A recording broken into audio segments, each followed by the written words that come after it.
लगता है मन ये सोचने जीवन के हर एक मोड़ पे आधी आधी मिली सारी खुशी मुस्कुराए ही थे चुप हो गए। जिस घर में आंगन में रहूं उसकी भी होकर मैं ना हूं। कैसे कहूं किससे कहूं कि मैं इस घर की छोटी बहू।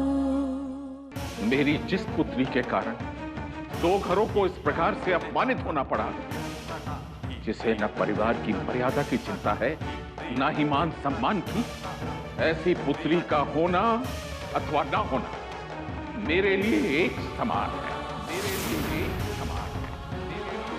मेरे लिए विशाखा आज से मर गई।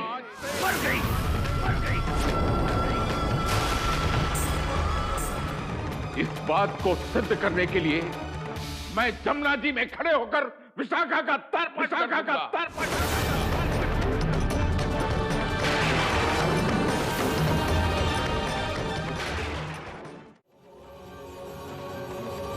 शास्त्री जी उसे मरा हुआ मानकर उसका तर्पण कर रहे हैं।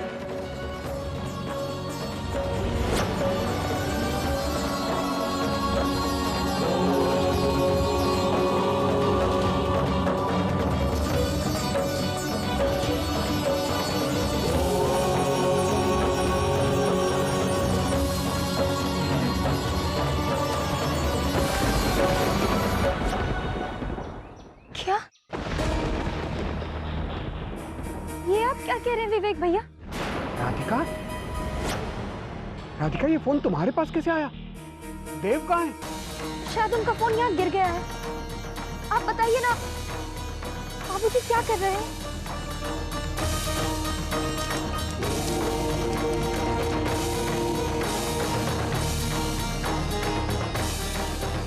विशाखा का तर्पण।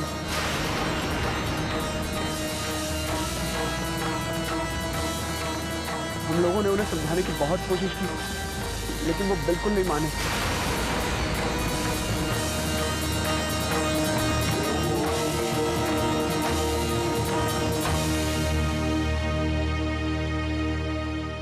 मेरी पुत्री विशाखा इस जीवन चक्र में मेरे लिए मृत प्राय है। मैं उसे हर विधि से मृत मानकर उसका श्राद्ध कर रहा था। विशाखा आदेशान प्रथम पिंड समर्पण।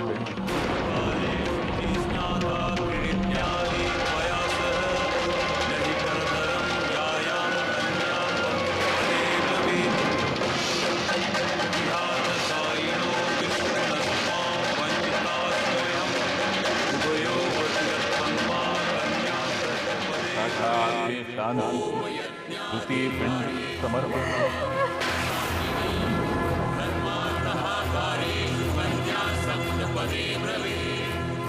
विशाखा तृतीय पिंड समर्पण।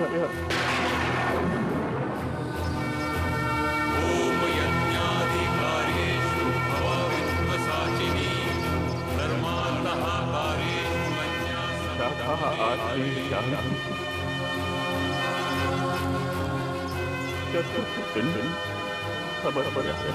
नहीं बाबूजी।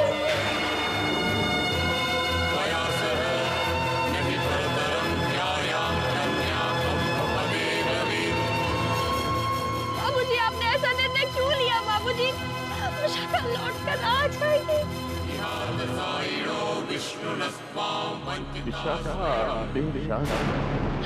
उन्हें कोई रोको भैया।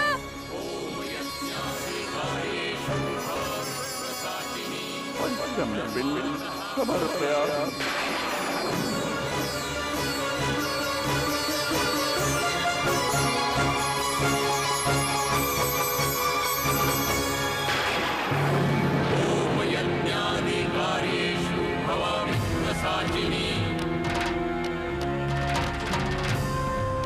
मैं ब्रजमोहन शास्त्री समस्त देवी देवताओं को साक्षी बांधकर अपनी पुत्री विशाखा का तर्पण संपन्न करता हूं।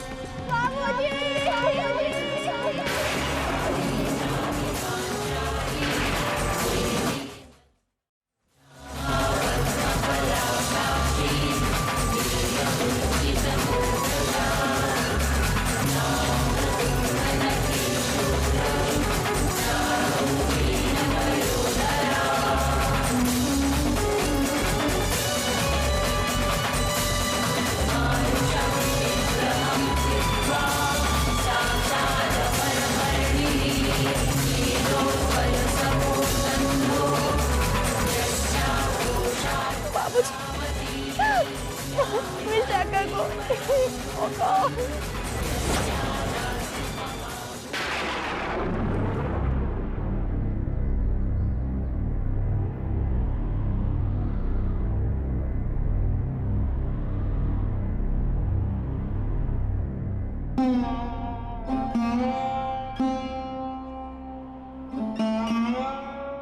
धीरज रखिए देवकी जी, हिम्मत मत हारिए इस तरह। देवकी बेटा, अब तुम्हें ही संभालना है शास्त्री जी को, अम्मा जी को। शांत हो जा बेटा, शांत हो जा।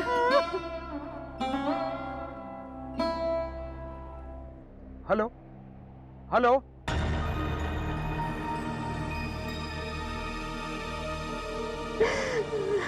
और जो एक बात कहें, जो शास्त्री जी नाटक कर रहे हैं ना, इससे क्या इनका कसूर कम हो जाएगा? हाँ, हम कहते हैं बाबूजी, इन्होंने जो अपनी बेटी को मरा हुआ मान लिया है, उससे क्या हमारी कटी हुई नाक जुड़ जाएगी वापस?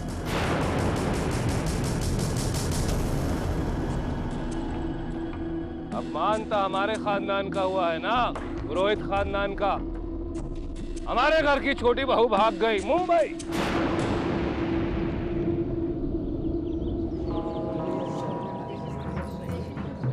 अरे इनके अपनी बेटी को मरी हुई मानने के नाटक से हमारे मुंह की कालिक थोड़ी न धुल जाएगी। चाचा जी, ये समय और स्थान ऐसी बातों के लिए नहीं है। अब का समय और जगह बची, बात करते हैं आप भी। कुछ समझ में आया? शास्त्री जी की बेटी विशाखा घर से भागकर मुंबई गई है और इसलिए उन्होंने उसको मरा मानकर उसका श्राद्ध कर दिया। दादी माँ, चले? बर्बादी कह के नहीं आती बाबू। पता नहीं क्या क्या दिन देखने को मिलेंगे शास्त्री जी को इस बुढ़ापे में।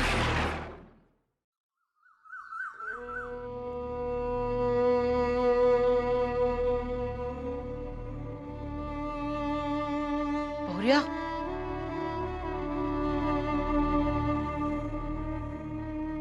बहुरिया, क्या हुआ?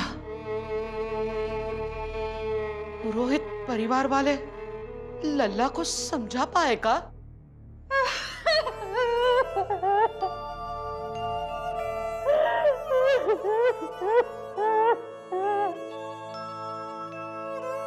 बोला बहुरिया,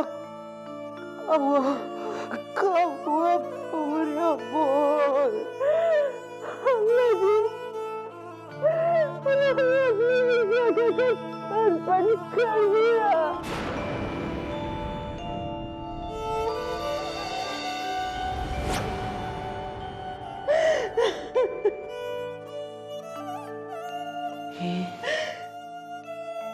ये तूने कहा क्यों लल्ला? ठाकुर जी, ये क्या हो गया ठाकुर जी? अम्मा,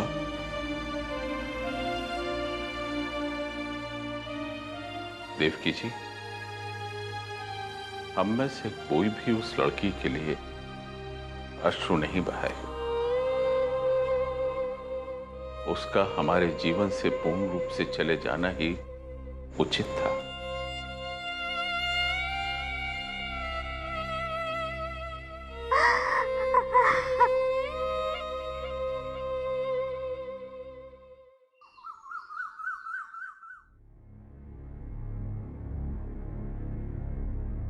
Hi everyone.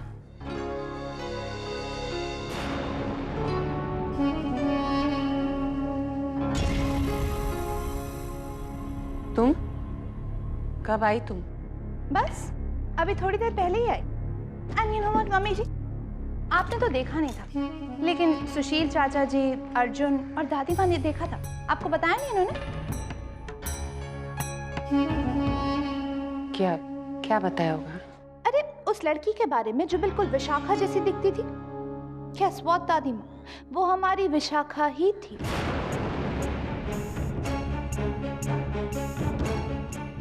आप लोगों के जाने के बाद मिली थी मैं उससे। इसलिए अगर शास्त्री जी और उनका परिवार कोई झूठ बोल रहा है तो प्लीज उनका मुंह बंद करवा दीजिएगा। शास्त्री जी ने हमसे कोई झूठ नहीं बोला है।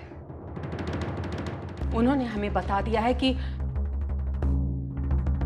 विशाखा घर छोड़कर मुंबई चली गई है।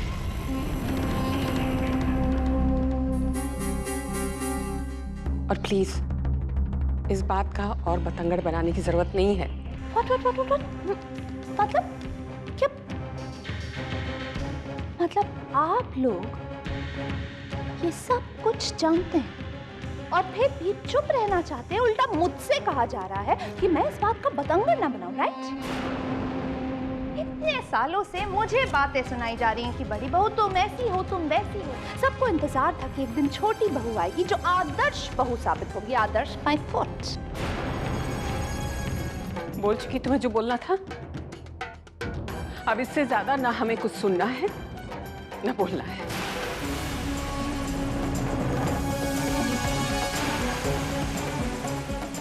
चलिए माँ जी।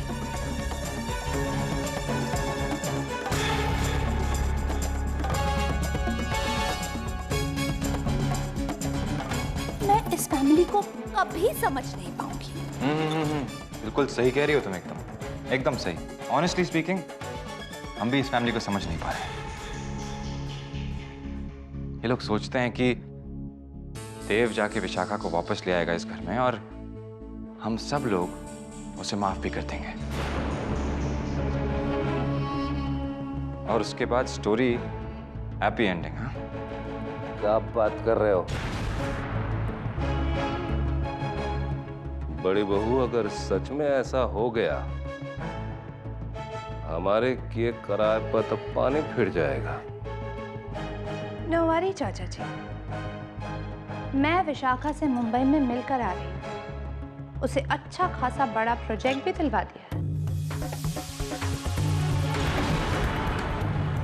इसलिए वो अब यहाँ वापस आने के बारे में सोचेगी भी नहीं।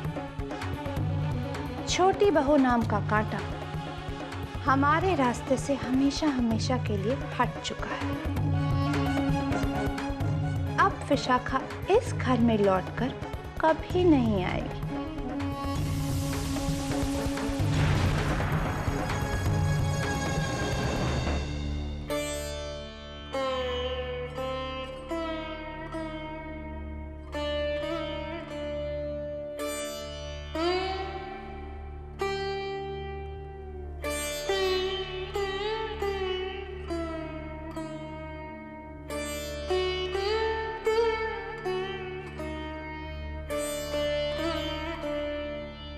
दादी माँ, मुझे माफ कर दीजिए। सारी गलती मेरी है। नहीं विवेक, गलती तुम्हारी नहीं, मेरी है। शादी के बाद से वो मुझे कुछ कहना चाहता था, अक्सर उदास रहता था। मैं उसकी उदासी की वजह ही नहीं समझ पाई। वो शायद जान चुका था कि विशाखा ये घर छोड़ना चाहती है, लेकिन उसने किसी से कुछ भी नहीं कहा। अगर हमने उसका दुख बांटा होता तो शायद ये रोक पाते, लेकिन वो बेचारा अकेला ही दुख सहता रहा, अंदर ही अंदर घुटता रहा। ए बेटा, बात नहीं हो पा रही देव से? नहीं माँ, वो अपना फोन आश्रम में ही भूल गया है। अब जब तक वो खुद हमें फोन नहीं करता, हमें कुछ पता नहीं चलेगा।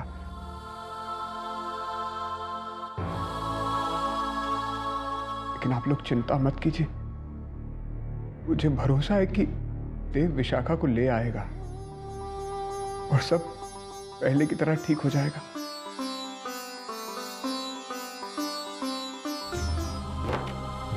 जिंदा व्यक्ति का श्राद्ध करने से रिश्ता ना मर जाता है,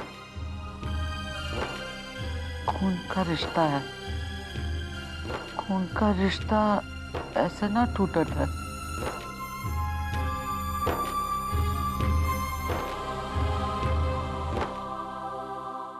देवकी जी, मैं मंदिर जा रहा हूं। संध्या आरती का समय हो गया। चूल्हा न जलाइएगा, घर में मृत्यु हुई है।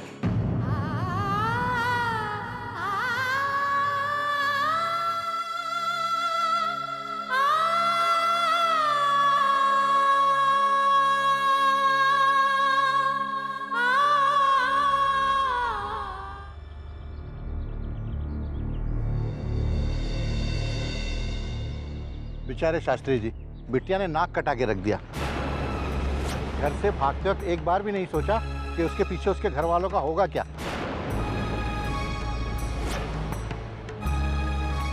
अरे भैया, अगर घर वालों का ख्याल होता तो वो घर छोड़कर जाती ही क्यों?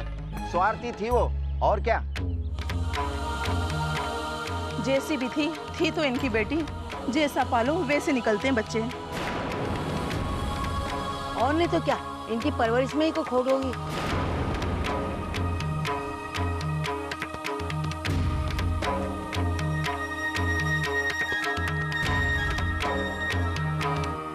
शास्त्री जी, राधे राधे। आप आरती के लिए जा रहे हैं? मैं भी चलूं? एक मिनट, मैं माँ से पूछ के आती हूँ। माँ, मैं शास्त्री जी के साथ आरती में जाऊं? कोई जरूरत नहीं है। अगर सांझ की आरती देखनी हो तो चौक वाले मंदिर पे चले जाना, लेकिन खबरदार जो शास्त्री जी के मंदिर में गई तो। क्या बताऊं बहन, मैं नहीं चाहती कि मेरी लड़की बड़ी होकर के शास्त्री जी की लड़की की तरह निकले।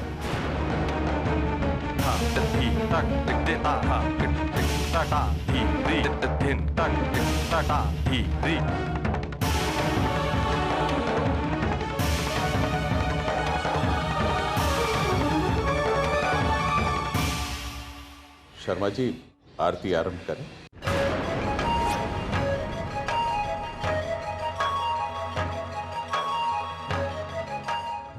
आरती कुंज बिहारी की, श्री गिरधर कृष्ण मुरारी की। गले में बैजंती माला, माला बजाए मुरली मधुर बाला, बाला। श्रवण में कुंडल ढलकाला, ढलकाला।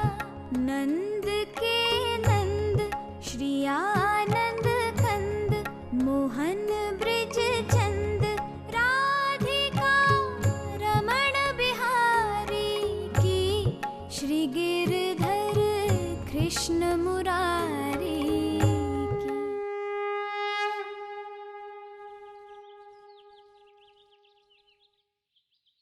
रुको। धर्म की बड़ी बड़ी बात बताने वाला व्यक्ति अपनी ही बेटी को संस्कार नहीं दे पाया।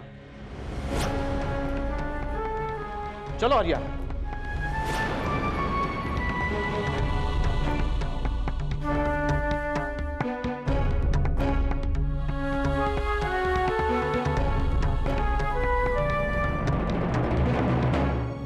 आपकी बेटी के बारे में सुनकर बहुत दुख हुआ। इतने दुख की बात है कि अपने ही बच्चे अपने को सबसे ज्यादा दुख पहुंचाते हैं। मैं तो कहता हूं बचपन में ही थोड़ा सा ध्यान दिया होता तो आज ये दिन नहीं देखना पड़ता।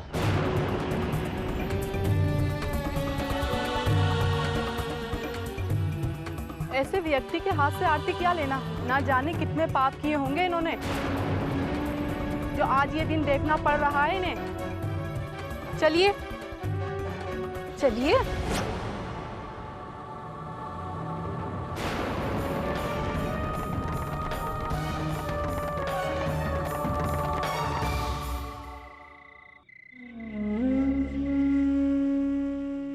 मैं ब्रजमोहन शास्त्री समस्त देवी देवताओं को साक्षी बांधकर अपनी पुत्री विशाखा का तर्पण संपन्न करता हूं।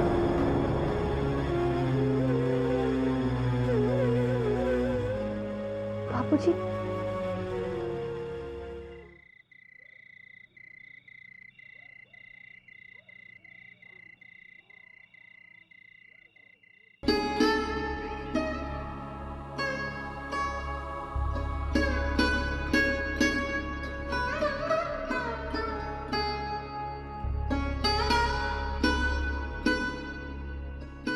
क्या हुआ जी, इतनी देर?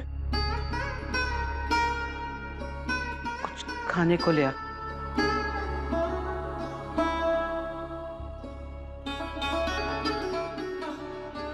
ये फल खा लीजिए जी। काट दूं? अम्मा जी,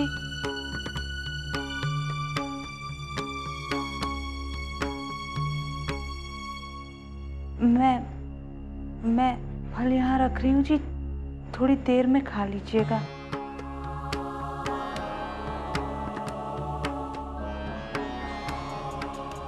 जैसी भी थी तो इनकी बेटी। जैसा पालो वैसे निकलते हैं बच्चे। और नहीं तो क्या, इनकी परवरिश में ही को खोडोगी। क्या बताऊं बहन, मैं नहीं चाहती कि मेरी लड़की बड़ी होकर के शास्त्री जी की लड़की की तरह निकले। धर्म की बड़ी बड़ी बात बताने वाला व्यक्ति अपनी ही बेटी को संस्कार नहीं दे पाया।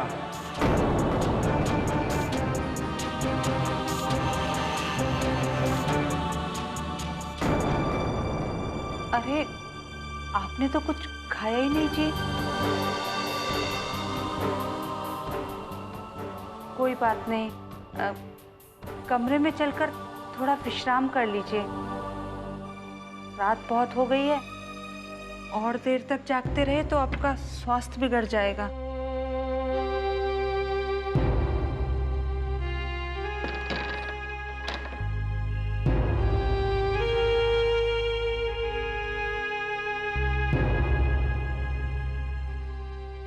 चलिए चलिए ना जी, थोड़ा विश्राम कर लीजिए।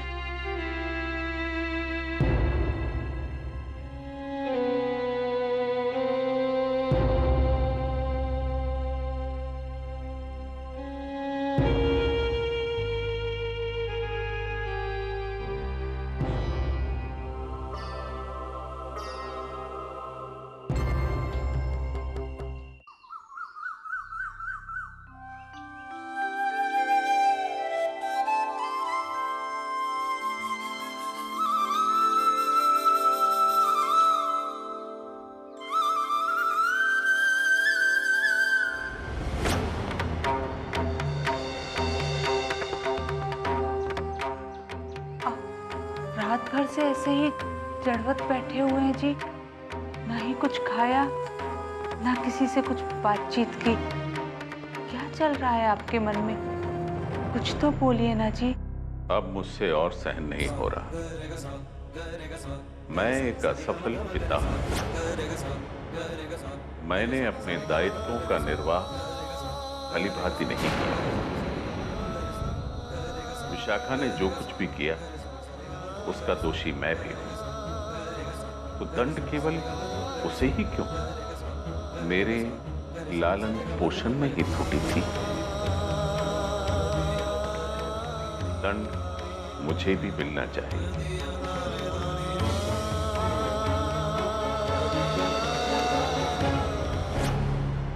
ये दंड स्वयं को मैं ही दूंगा। मुझे संसार में रहने का कोई अधिकार नहीं। इसी कारण मैंने जल समाधि लेकर इस संसार को त्यागने का निर्णय लिया।